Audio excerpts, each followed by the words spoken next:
They called me the Golden Hands. In the medical community, specifically within the high-stakes world of orthopedic and trauma surgery, humility is not a trait we cultivate. It is a liability. When you crack open a human chest or rebuild a shattered spine, you cannot doubt yourself. You must believe with absolute certainty that you are the best. For 50 years, I walked into the operating theatre like a god walking into his temple. I have held beating human hearts in my palms. I have reconstructed knees that were crushed beyond recognition. I have fused spines that allowed paralyzed men to walk again. My patients flew in from London, New York, and Dubai just to have me hold the scalpel. I believed that I was the arbiter of life and death. I believed that modern Western medicine, my medicine, the medicine of steel and titanium and advanced pharmacology, was the pinnacle of human achievement. I thought we had conquered death, or at least pushed it back as far as humanly possible. I looked at the longevity statistics of the West, the United States, the UK, Australia, and I nodded with satisfaction. We were the leaders. We were the pioneers. But I was wrong. In my arrogance, I missed the truth. While I was busy fixing broken bodies in the operating room, an entire nation was quietly proving that the best way to extend life isn't to fix what is broken, but to never let it break in the first place. I recently retired. I put down my scalpel. And for the first time in half a century, I had time to simply read, to look at the data not as a surgeon, but as a student. And what I found in a groundbreaking study from the Lancet didn't just surprise me, it humbled me. It shattered the very foundation of what I thought I knew about human longevity. It wasn't the Americans with their multi-million-dollar hospitals who were winning the race against time. It wasn't even the Japanese, whom we have worshipped as the kings of longevity for decades. It was South Korea. Welcome to the Senior Code. I am Dr. Alan Grant. Today I am going to explain why South Korean women are projected to become the first humans in history to break the 90-year life expectancy barrier, and why the rest of us, especially in the West, are falling tragically behind. Let's talk about the 90-year barrier. In the world of epidemiology and demographics, reaching an average national life expectancy of 90 years was long considered the sound barrier of human biology. Many researchers, some of the brightest minds at the turn of the 21st century, argued that it was biologically impossible for a population to average 90 years. They believed the human body simply wears out before then, no matter how good the environment. But data does not care about our beliefs. A massive study published in the prestigious medical journal The Lancet, led by researchers from Imperial College London and the World Health Organization, analysed long-term mortality trends in 35 industrialized countries. They used an ensemble of 21 forecasting models to project the future of human life. The results were a shockwave. They found that by the year 2030, South Korean women have a probability of greater than 57% to break that 90-year barrier. To be precise, there is a 90% probability that their life expectancy will exceed 86.7 years, and a very high likelihood they will push past 90. This is unprecedented. It means that a girl born in Seoul in 2030 will likely live to see the 22nd century. It means that 90 is not the exception, it is becoming the average. The study shows South Korea zooming past the traditional heavyweights. France, overtaken, Spain, overtaken, and Japan, the country we have all looked to as the blue zone, the gold standard. South Korea is projected to take the crown from them as well. As a surgeon, I have to ask, why? What is happening on that peninsula that isn't happening in New York, London, or Sydney? Is it genetics? Unlikely. Human genetics do not change that fast. Is it a secret pill? No. The Lancet study breaks it down into 3 specific pillars. I call them the Korean triad of longevity. And when I analyze these pillars through my medical experience, I realize they are doing exactly what Western medicine often fails to do. The first reason is what I call the metabolic shield.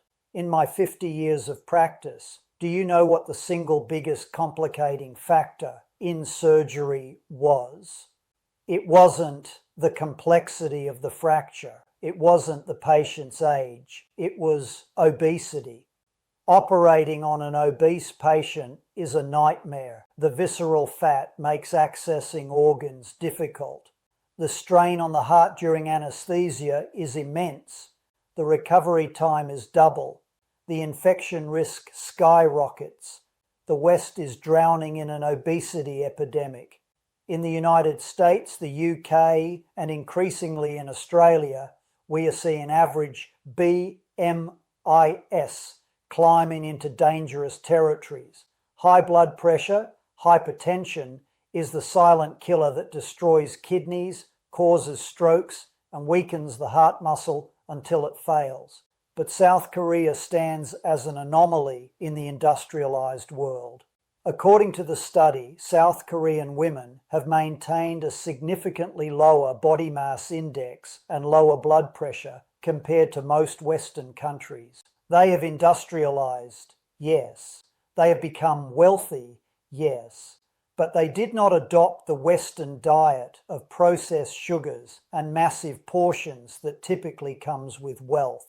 From a medical perspective, this is the holy grail. They have the money of the West, but the metabolism of a pre-industrial society. Low BMI means less wear and tear on the joints, meaning fewer hip and knee replacements. Low blood pressure means the vascular system, the pipes of the human body, remains elastic and clear well into old age. When I look at a CT scan of a typical 70-year-old American woman versus a 70-year-old South Korean woman, the difference is stark. The American scan often shows visceral fat choking the organs, calcified arteries, and signs of chronic inflammation. The Korean scan often looks like that of a woman 20 years younger. They have effectively shielded themselves from the metabolic syndrome that is currently killing the West. And this isn't just about vanity, it is about biological durability. The second reason is fascinating, and it connects economics directly to biology. I call it the architecture of growth. You see, longevity isn't just determined by what you eat when you are 60, it is determined by how you grew when you were 6. The Lancet study explicitly points to South Korea's broad-based, inclusive improvements in economic status. This is a fancy way of saying that as the country got rich, the wealth didn't just go to the top 1%, it went into the food bowls of the children. We see the proof in one specific biometric marker, height. Over the past century, South Koreans have achieved some of the largest gains in adult height of any population on Earth. Why does a surgeon care about height? Because height is a proxy for early life nutrition. If a child has enough protein, calcium, and micronutrients, their bones grow long and strong. But more importantly, their organs, their heart, their lungs, their kidneys, develop to their full potential. A child who is stunted by poor nutrition has smaller engines. Their organs have less reserve capacity. When they reach 70 or 80, those organs fail faster. South Korea's economic miracle ensured that an entire generation of children received optimal nutrition. Those children are now the seniors of today. They are entering old age with full-sized engines, with robust organ systems built during a childhood of plenty. In contrast, look at the data from the United States or parts of the UK. We are seeing height stagnation. We are seeing children who are overfed but undernourished. Calorically dense, but nutrient poor. We are building bodies that are heavy but structurally weak. South Korea built a generation of architectural masterpieces, and now those masterpieces are proving they can last for a century. The third pillar is where my own profession comes into play. It is the healthcare access revolution. You can have the best technology in the world, but if your patients cannot afford it, it is useless. I spent time working in the American medical system. It is frankly a tragedy. I saw patients delay checking a lump because they couldn't afford the copay. I saw seniors splitting pills in half to make prescriptions last longer. By the time they arrived on my operating table, their conditions were catastrophic. The Lancet study highlights South Korea's expanded access to primary and secondary health care and the rapid scale-up of new medical technologies. South Korea operates a national health insurance service that covers the entire population. But unlike some national systems that are slow and bureaucratic, theirs is fast and technology-driven. They have scaled up access to things like endoscopy, advanced imaging, and cancer screening at a rate that puts the West to shame. Why does this matter for longevity? Because it shifts medicine from rescue to prevention. In the US, we practice rescue medicine. We wait for the heart attack, then we perform a quadruple bypass. I was a master of rescue medicine. I could fix you after you broke. In South Korea, they practice preventive maintenance. They catch the hypertension at 40, not the stroke at 70. They remove the polyp at 50, not the colon cancer at 65. This scale-up of new technologies means that the average South Korean has better access to the latest medical science than the average American, despite the US spending far more money per capita. It is not just about having the best surgeons, it is about making sure you never need the surgeon. We cannot talk about the Korean success without talking about the Western failure. The Lancet paper paints a bleak picture for the United States.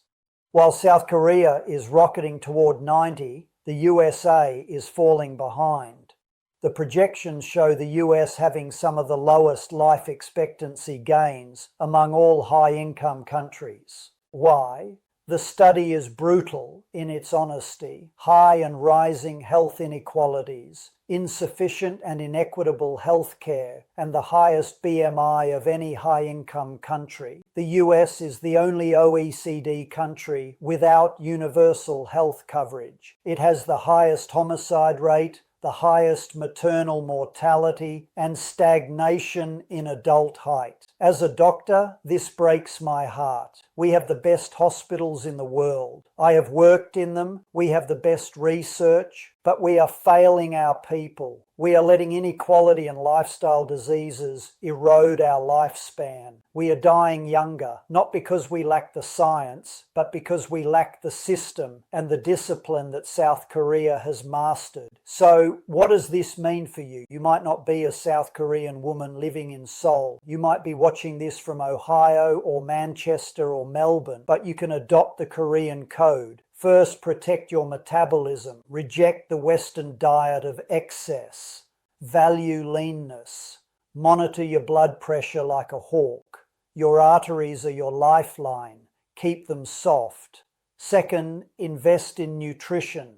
Not just calories, but quality. If you have children or grandchildren, know that what you feed them today determines how long they live 80 years from now. Third, demand prevention. Do not wait until you are broken to see a doctor. Use whatever resources you have to screen early. Be proactive. I used to think I was the one saving lives with my scalpel, but the data has humbled me. The real heroes aren't the surgeons. The real heroes are the culture and the systems that keep people healthy enough to never need me. South Korea is showing us the future of humanity, a future where 90 is the new 70, a future where life doesn't just drag on, but thrives. It is time we stopped looking at just Japan or the Mediterranean The new teachers are here, and if we want to live to see the next century, we had better start taking notes. I am Dr. Alan Grant. Thank you for watching The Senior Code.